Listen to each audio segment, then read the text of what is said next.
연봉 대비 최저 효율의 선수, 몸값을 제대로 못하는 선수. 저는 일단 두 명이 코트 밖에서의 모습은 어떨지 모르겠지만 코트 안에서는 분명히 좀 실망스러웠던 건 사실입니다. 제가 꼽은 선수는 이제 선수인데 아픈 손가락 아닙니까 이렇게? 아픈 손가락? 맞습니다. 이제 연봉 순위로 따지면 3위입니다. 7억 7,500만 원. 7경기에서 101점을 올렸어요. 나쁜 기록은 아니에요. 근데 리시브를 해야 되는 선수인데 리시브를 하게 되면 공격에서 번 점수를 그대로 까먹을 수밖에 없는 플러스 상황이 마이너스 효율이 좋지 않다. 네. 사실상 거의 0이 됩니다.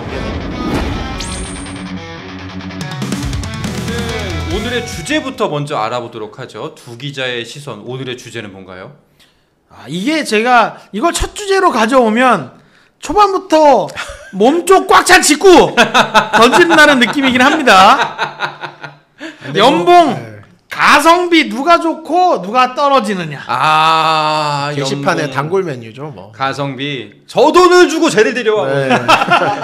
저 선수는 진짜 해자네. 그렇죠. 이거 누가 돈이 저만큼 줘도 안 아깝냐. 네네. 누구는 저 돈이면 네. 이거 진짜 약간 좀 벌써부터 첫 회부터 좀 치열한, 굉장히 첨예한 대립이 일어날 것 같은데. 그러니까 저는 이런 주제를 저희가 첫 번부터 던진 이유는 구독자분들이 이런 주제를 좀 해줘라라는 걸 댓글창에 좀 남겨주셨으면 저희가 참고해서 다음 회차의 주제로도 쓸 수 있지 않을까. 그렇죠. 라는 면에서 일단 첫 구를 강하게 던져봤습니다. 알겠습니다. 자, 그러면은 오늘의 주제, 과연 연봉 대비 효율 최고와 최저 선수는 누구일까? 일단은 먼저 두 분이 생각하는 가성비가 가장 좋은 선수, 각각 누구라고 생각하시나요? 먼저 김효경 기자부터 말씀해 보시죠. 저는 사실 남자부 여자부 이제 다 생각해봤는데 남자부 올 시즌 지금까지로 보면은 야마토 선수인 것 같아요. 야마토. 한국전력의 세터 이제 일본 출신 야마토 선수인데요. 이게 아시아 쿼터로 영입을 했단 말이죠. 이제 남자부 아시아 쿼터 연봉이 10만 달러입니다. 그러니까 약 1억 3천만 원. 근데 이 정도면은 1억 4천. 1억 4천만 원. 사실 이게 다른 팀 주전급 세터들에 비하면 굉장히 적은 금액입니다. 그렇죠. 한선수 선수나 황태기 선수가 7억을 좀 넘게 받거든요. 그러면 반의 반도 안 되는 금액이에요. 근데 야마토 선수가 합류하면서 정말 한국전력이 완전히 다른 팀이 됐습니다. 사실 뭐 거의 주전 공격 라인이나 뭐 선수들이 크게 바뀌지 않았는데도 야마토 선수가 합류하면서 좀 다양한 공격 패턴 그리고 뭐 신영성 석수의 속공도 더 좋아졌고요. 안정감도 크게 끌어올라왔습니다. 그래서 사실 저는 허수봉 선수를 줄까 하다가 MVP 투표도 야마토 선수한테 했거든요. 그만큼 야마토 선수가 좀 좋은 경기력을 보여줬고 국내 선수 중에서는 정한용 선수. 대한항공 정한용 선수가 연봉이 1억 5,500만 원입니다. 그 중에 이제 아시아 쿼터급이에요. 인센티브 4,500이기 때문에 거의 뭐 1억 조금 더 주고 쓰는 건데 득점 4위, 공격 성공률 10입니다. 뭐 이러면 뭐 거의 용병급 활약을 하고 있다. 이 정도 가성비면 알겠습니다. 일단 남자부터 짚어보도록 하죠. 오해영 기자는요? 저는 일단 V리그는 세계적으로 소문난 호구다. 이 이야기를 먼저 해야겠어요. 굉장히 선수들에게 대우를 잘해주는 리그다라고 볼 수 있겠습니다. 그러니까 이게 어지간히 잘해주면 제가 호구란 말을 안 할 텐데 김영경 기자도 알겠지만 세계적인 수준으로 잘해주는 V리그입니다. 그래요? 그래서 이게 뭐 그런 뒷이야기가 있습니다. 정말 우리 선수들의 해외 무대 진출이 원활하지 않은 건 솔직히 요번에 포르투갈로 간 한국전력에 있다 포르투갈로 간 선수도 내가 국내에서 후보로 백업으로 그냥 남아 있는 것보다 못 받아요. 포르투갈로 갔을 때 못 받습니다. 연봉이 그래요? 그럼에도 불구하고 나는 뛰고 싶다. 우리가 이제 그냥 고정관념이겠지만 무조건 해외 리그 가면은 우리나라보다 많이 받는다는 고정관념이 사실상 있거든요. 그렇지만 배구는 아니다. 반대다. 어떻게 보면은 갈라파고스화가 된 셈이죠. 경기력과는 별도로. 경기력은 사실 뭐 유럽 리그들에 비해서 우리가 떨어지지만 주전급 선수라면 보통 연봉이 한 3억에서 5억 사이거든요. 근데 사실 외국에 나가면 그 반의 반도 되는 연봉을 받을 수가 없죠. 그 정도 기량으로는. 근데 배구 인기는 외국이 더 많지 않아요? 그러니까 제가 이제 소문난 호구다. 이거 좀 그런데? 라고 이제 아무리 경제 규모 뭐 포르투갈 우리나라보다 우리나라가 잘 사니까 그렇다 치더라도 뭐 생활비나 뭐 아무리 고정비를 친다 하더라도. 그러니까 이게 체감이 안 되실 텐데 K리그로 치면 K리그 선수가 연봉 한 20억을 받는다고 생각하시면 돼요. 주전 선수면. 그러면은 유럽 프리미어리그 뭐 급이 아닌 이상에는 진출을 하지 않겠죠. 그렇죠. 웬만한 팀 아니면 안 가죠. 뭐 그리스 리그 이런 데 쳐다보지 않겠지. 그런 것이 V리그의 현실이다. 그렇기 때문에 사실은 이 가성비를 논하자면 저는 국내 선수보다는 외국 선수, 김효경 기자가 말한 것처럼 외국인 선수를 뽑을 수밖에 없다. 특히 뭐 가성비는 지난 시즌부터 V리그에 뛰고 있는 아시아 쿼터 선수들이 최고다라고 저는 봅니다. 그래서 저는 남자부에서는 김효경 기자와 생각이 같습니다. 한국전력을 바꿔놓은 야마토, 일본인 세터 야마토. 이 진짜 따지고 보면 제가 이 주제를 받아서 한 선수 연봉이 얼마, 황태기가 얼마 이렇게 했거든요. 근데 야마토 10만. 나 같아도 야마토야 이거. 그렇죠. 그렇기 때문에 남자부에서의 지금까지 1라운드를 기준으로 했을 때 가성비는 무조건 야마토다 라고 생각했습니다. 여기서는 의견이 갈리지가 않네요. 아니 근데 뭐 이게 비효율적이다라고 표현할 건 아니고 약간은 자부심을 가져도 될 것 같다라는 생각이 드는 분명 측면도 있습니다. 우리나라가 연봉을 많이 준다는 게. 그래서 저는 제 자식이 만약 키가 컸다면 배구를 시켰을 것 같습니다. 저는 제 주변에 운동신경이 조금 있다 하는 여자 아이들을 보면 배구할 생각 없니? 라고 묻고 있습니다. 자네 배구 한번 해보겠는가? 그리고 배구 인기가 뭐 예전보다 진짜 전성기 때도 있었고 이제 못했던 경우도 있었지만 지금 그래도 올라오는 추세잖아요. 배구 인기가. 그렇죠. 그런 면에서 봤을 때는 좀 전도 유망하기도 하고요. 네. 제가 굉장히 거기서 적극적으로 어필하는 것 중에 하나가 배구는 몸싸움이 없다. 그렇기 때문에 벌크업을 하지 않아도 되고 배구 선수들이 정장을 입은 모습을 이렇게 사진을 보여주긴 합니다. 너무 멋있죠. 배구 선수들은 키는 큰데 몸은 슬림하잖아요. 정장핏이 너무 좋아요. 저는 그 김상호 감독 K에서 해설위원 하셨잖아요. 네네. 인천 아시안 게임 때인가 처음 뵀어요. 근데 진짜 남자인데도 우와 이렇게 보면서 이만하고 진짜 멋있는 사람이 이렇게 쭉 걸어오시더라고. 예전에 현대캐피탈 구단이 단복으로 굉장히 좋은 정장을 모든 팀 구성원들에게 맞춰주고 여의도에 있는 사무실에 한번 선수단을 초청을 한 적이 있어요. 그럼 배구단 선수들하고 일반 직장인분들이 계실 거 아닙니까? 참 죄송한 말씀이지만 굉장히 비교가 됐다. 나비족이에요, 나비족. 진짜. 아바타의 나비족이에요. 제가 이런 말씀을 해서 그렇지만 저도 일반인이니까 입 벌리고 쳐다볼 수밖에 없었다. 그러니까요. 갑자기 딴 얘기를 했는데. 알겠습니다. 자, 연봉 가성비 효율이 좋은 선수, 여자부 선수도 알아보도록 하겠습니다. 김효경 기자가 뽑은 가성비 선수는요? 저는 이다현 선수입니다. 현대건설. 이다현 선수가 올해 연봉이 5천만 원이고요. 인센티브가 4천만 원입니다. 인센티브가 굉장히 좀 낮게 설정이 돼 있어서 사실 다 받을 수 있다고 하는데 연봉 9천만 원이거든요. 이 여자 배구의 경우에도 주전급 선수면 보통 연봉이 1억 원 이상입니다. 그리고 이다현 선수는 올해가 예비 FA입니다. 6시즌을 채웠기 때문에 FA가 되죠. 그럼 이런 경우에는 보통 구단에서 연봉을 올려줍니다. 올려치죠. 네. 왜냐하면 다음 시즌 보상금 문제도 있고. 가둬야지. 집도끼 계약이에요. 그런데 오히려 이다현 선수는 작년보다 연봉이 1,500만 원 깎였습니다. 왜요? 현대건설이 지금 워낙 멤버가 좋잖아요. 지난 시즌 우승을 차지하고 거의 모든 선수들이 국가대표급 선수다 보니까 이 연봉 샐러리 캡을 맞추기 위해서 다른 선수들이 조금씩 희생을 하는 상황이 생깁니다. 이제 뭐 이걸 가지고 이제 팬들은 좀 비판적으로 보는 시선들도 다운 계약 아니냐? 뭐 연봉 이제 좀 낮췄다. 뭐 양효진 선수도 예전에 FA를 하면서 몸값을 오히려 낮추기도 했었고 지난 시즌 같은 경우에도 현대건설 정지훈 선수가 FA였기 때문에 정지훈 선수를 붙잡기 위해서 나머지 선수들의 연봉을 조금씩 조절할 수밖에 없었고 그러면서 예비 FA 이다현 선수가 연봉이 낮아졌습니다. 근데 이다현 선수는 지난해보다 더 잘하고 있어요. 뭐 근데 이다현 선수한테는 올해만 FA 때 제대로 믿지. 우리 믿지. 구단 믿지 하면서 이렇게 그럴 수 있겠다. 아마 이 가성비 타이틀은 올해 한정일 것 같네요.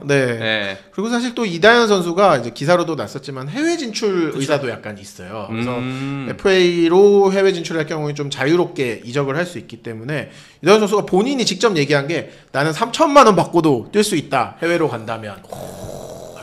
사실 이 부분에서 저는 좀 박수를 보낼 수밖에 없는 게 뭐 김연경 선수 이후에 우리가 해외 진출한 선수들이 거의 없거든요. 네네. 그런데 어쨌든 이웃나라 일본의 경우에는 좀 선수들이 연봉을 줄여서라도 해외 진출을 시도해서 기량을 끌어올리고 뭐 좋은 성적을 내고 있단 말이에요. 좀 그래서 저는 이다현 선수가 이런 생각을 가지고 있다는 부분에서 굉장히 좀 큰 박수를 쳐주고 싶었습니다. 그러니까 이다현도 본인의 여러 가지 상황을 봤을 때 연봉이 무작정 높아지는 게 나에게 좋은 것만은 아니다라는 판단을 했기 때문에 받아들인 거고 쉽지 않은데 그런 이다현 선수가 V리그 뛰는 우리 선수들 중에 몇 안 되는 외국어 능력 네. 출중한 선수이기 때문에 통역 없이 외국인 선수와 대화를 나눌 수가 있어요. 해외 리그에 대한 도전 가능성이 높은 선수 중에 한 명입니다. 알겠습니다. 그럼 오해원 기자가 뽑은 가성비 선수는요? 저는 이거는 한 명밖에 없다. 메가 파워. 메가 파워. 왜냐면 메가트론. 이게 단순히 이번 시즌만 아니라 메가를 정말 지난 시즌에 V리그의 생각 자체, 틀 자체를 바꿔놓은 선수예요. 메가가 있었기 때문에 많은 팀들이 아시아 쿼터 되겠어라는 의문점을 갖고 있다가 되는구나로 생각이 바뀔 수 있었고, 그러면서 V리그가 일부 동남아 지역의 국가들로 한정했던 아시아 쿼터를 그냥 아시아 전반으로 또 늘릴 수 있었고요.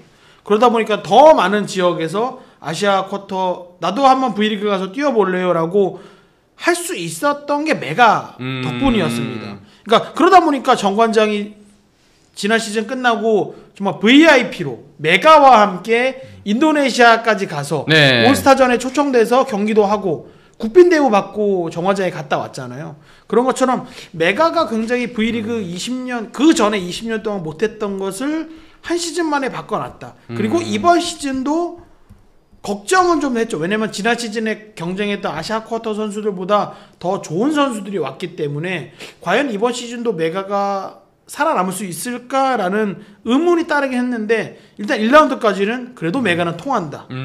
여전히 성공적이다.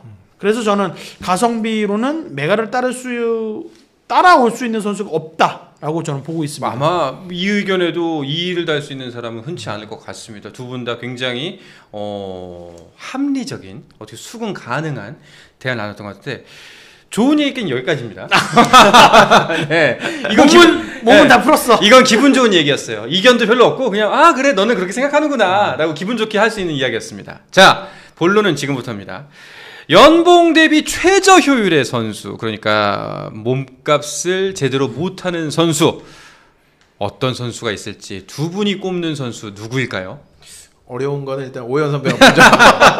그렇죠. 제가 일단 아까 말씀드렸지만 가성비를 따지자면 국내 선수보다 외국인 선수를 꼽을 수밖에 없다라고 하면서 저는 가성비 좋은 선수들을 외국인 선수들을 뽑았잖아요. 네. 반대로 가성비가 안 좋은 걸 따지자면 이건 무조건 우리나라 선수를 뽑을 수밖에 없습니다. 그렇죠. 특히 남자부 같은 경우는 제가 아까 말했지만 야마토를 뽑으면서 연봉을 이렇게 해봤다 그랬잖아요. 이게 비단 센터뿐만 아니라 다른 포지션도 해보니까 이거는 일단 국내 연봉 1, 2, 3위를 꼽을 수밖에 없었다. 국내 연봉 1위는 한선수 선수고요. 2위는 정지석 선수고 3위는 OK저축은행의 이민규 선수입니다. 답이 나왔네요. 한선수 선수는 본봉, 그러니까 연봉에 이제 옵션까지 합해서 10억 8천을 받습니다. 네네. 그런데 지금 1라운드에 컨디션이 지금 정상 궤도에 올라오지는 않은 모습을 보여주고 있습니다. 그러다 보니까 조금 아쉬움이 크고, 정지석 선수는 연봉에 옵션 더해서 9억 2천을 받는데 시즌 초반에 좀 부상이 있었어요. 그러다 보니까 공격을 못하고 리베로 포지션의 선수로 바쪽 활약을 했었던 경기가 좀 있었고, 이민규 선수가 9억 800입니다. 얼마 차이 안 나네요. 그런데 이 선수도 지금 몸 상태가 정상이 아닙니다. 그러다 보니까 OK저축은행도 이민규 선수에게 9억이 넘는 돈을 주지만 더 연봉을 적게 받는 어린 선수를 쓸 수밖에 없는 상황도 있었고, 이렇게 보수 총액 1, 2, 3위를 받는 선수들이 1라운드만 보자면 한정적으로 기대만큼은 분명히 아니다. 지금은 이제 가성비가 안 좋은 선수를 뽑았지만 이 선수들이 이제 본 궤도에 오르면 3명 다 꼽은 거예요 지금? 저는 1, 2, 3위 다 가성비가 안 좋다. 약간 누구 하나 몰아주면 욕 먹을까봐 약간 이게 다 모두 아름답게 살아요의 반대 버전 아닙니까 이러면? 아닙니다. 하나 꼽아야죠. 다 잘해라. 다 잘해라 이놈들아. 네. 저는 만약에 꼽자면 네. 특히 이민규 선수가 좀 잘해줬으면 좋겠어요. 저도 사실 이민규 선수를 생각했습니다. 왜냐면 최근에 이민규 선수가 그러니까 우리가 과거에 경기대 시절의 이민규, 경기대 3인방 시절의 이민규의 모습을 코트에서 본 게 굉장히 오래됐어요. 뭐 프로 처음에 왔을 때 OK저축은행 우승도 시키고 뭐 이러면서 그때는 굉장히 몸 상태 부상도 없고 좋았는데 이후에 연차가 쌓이면서 부상도 생기고 하면서 과연 이 선수가 이제 OK저축은행의 간판 세터가 맞을까라는 이제 꼬리표가 달리기 시작했거든요. 그래서 저는 이 세 명 중에는 특히 이민규 선수가 이름값을 좀 올 시즌에는 부상 없이 깨끗하게 해줬으면 좋겠다라는 바람에서 사실 저는 이민규 선수를 가장 먼저 꼽으려다가 한 선수 전지석을 또 붙였죠. 그렇죠. 네. 저는 뭐 쓴소리하면 뭐 이민규 선수인 것 같아요. 사실 어쨌든 이런 대형 계약을 사실 맺었거든요. 네. OK저축은행에서는 프랜차이즈 스타일고 이민규 맞습니다. 선수가 입단 이후 한 번도 팀을 옮기지 않고 말씀해주신 대로 우승도 이끌고 간판 선수였는데 사실 지난 2시즌부터는 계속해서 허리도 좋지 않았고 또 감독의 전술에 맞지 않아 선택을 받지 못하는 시간도 있었는데 올해는 1라운드 3경기를 뛰었는데 선발 출전이 한 번도 없었어요. 다 백업이에요. 네, 그거는 사실 이제 연봉 9억을 받는 선수가 백업 선수로만 한 세트에 뭐 몇 번 들어가서 이렇게 뛴다는 거는 사실 정말 가성비로 봤을 때는 최악이라고 밖에 할 수가 없거든요. 그쵸. 그래서 사실 명백한 현재로서는 가성비가 가장 떨어진 선수는 이민규다. 그리고 사실 한 선수나 정지석 같은 경우에는 또 팀의 리더로서의 역할이 굉장히 커요. 특히 정지석 선수 같은 경우에는 이제 리베로로 뛴 시간이 있었지만 이제 원래 포지션으로 돌아온 다음에 정말 또 압도적인 경기력을 그렇죠. 보여주고 있거든요. 한선수 선수도 어제 열린 이제 KB 손해보험존에서 다시 선발로 나와서 자기 가치를 보여줬고요. 네. 하지만 이민규 선수는 사실 지금 오기노 마사지 감독 체제가 유지가 된다면 계속해서 경기에 주전으로 나오기는 좀 어려운 상황이다. 9억짜리 백업. 뭐 이민규 선수가 몸 상태가 100% 완벽해지기를 기다리고 있다라고 팁에서는 설명을 합니다. 네. 그런데 저는 그건 그냥 포장이다라고 생각해요. 그렇죠. 그러니까 오기노 감독과 이민규 선수의 이 상성이 좋지 않다. 김영경 기자 말한 것처럼. 그래서 오기노 감독이 있는 한 이민규 선수가 중용되기는 쉽지 않아 보인다. 난감한 상황이네요. 뭐 이게 부상이라면 차라리 복귀하면 나은 건데 어찌 보면은 나아질 수 있는 상황이 누군가의 변화니까. 예, 알겠습니다. 자, 이 부분도 결과적으로 이제 이견이 크게 다르진 않았던 것 같고 여자부 선수를 꼽아볼까요? 여자부도 비슷하지 않을까? 근데 여자부도 비슷할 것 같은데. 먼저 한번 말씀해. 저는 사실 한 명을 꼽아와서. 네. 저는 여자부도 2명 뽑았는데. 네. 그 두 명 중에 한 명이 저도 겹칠 것 같긴 하네요. 저는 일단 2명이 네. 남자부를 왜 3명 뽑았는지라 이유가 똑같습니다.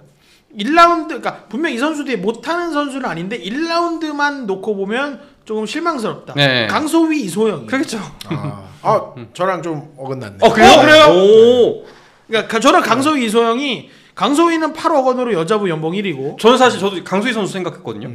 이소영이 네. 7억으로 4위입니다. 그러니까 이 두 선수를 도로공사 IBK가 데려간 이유는 분명해요.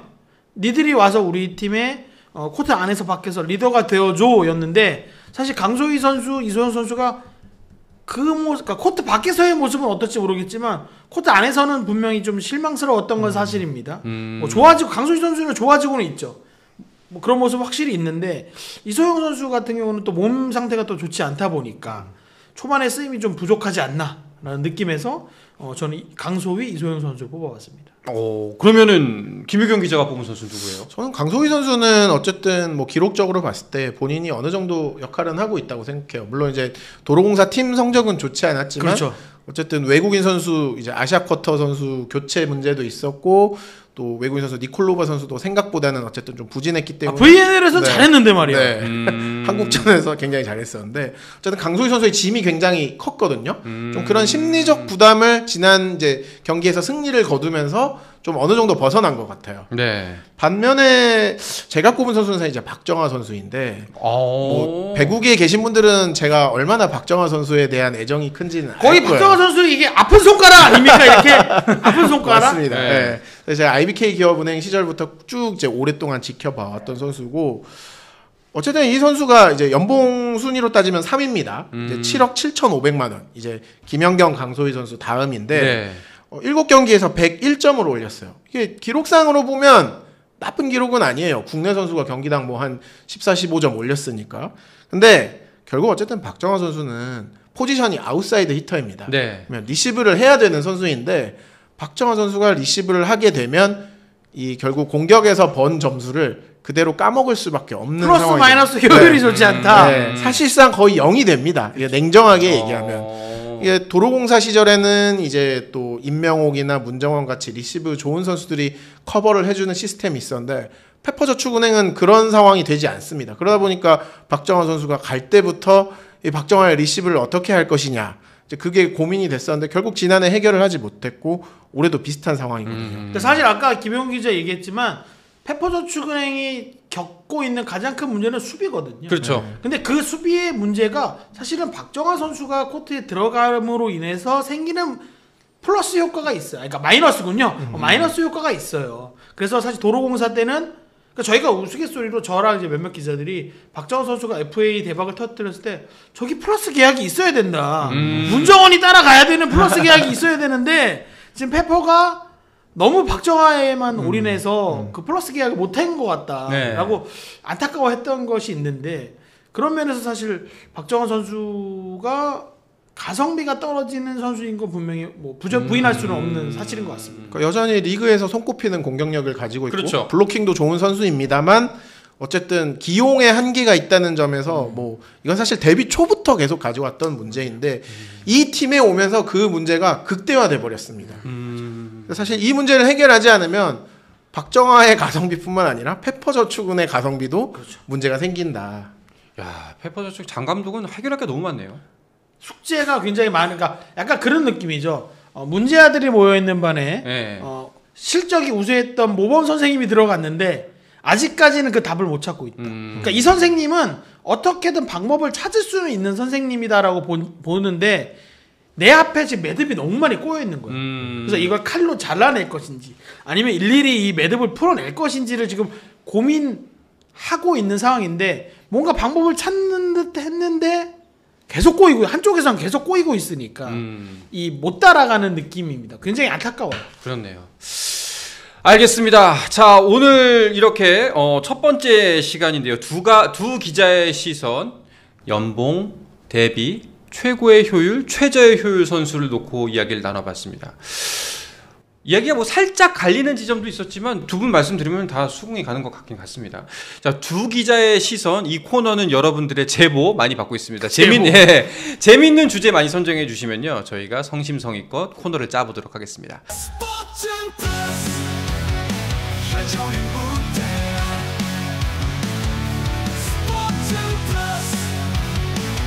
인터넷 없이